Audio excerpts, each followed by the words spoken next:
they call it? East-northeast. This is wild.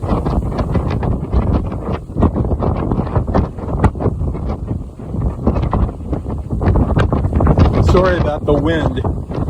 I don't have any special speaker or microphones on my iPhone.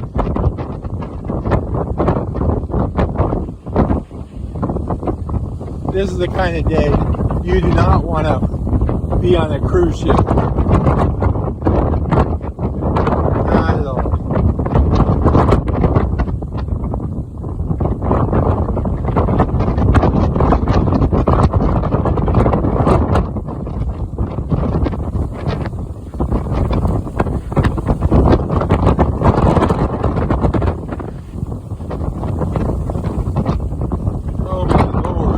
Look at the seas. Oh my gosh. The old pier would have been moving a lot.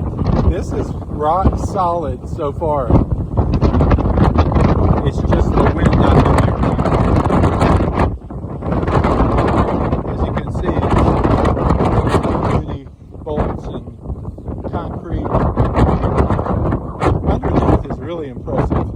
You can see a little bit of it right here. They went down really deep this time around. Since we've lived out here in Jacksonville Beach's area, this is the actual third pier, fishing pier, that they had to build. I guess before we moved here, there was a fourth or fifth one maybe.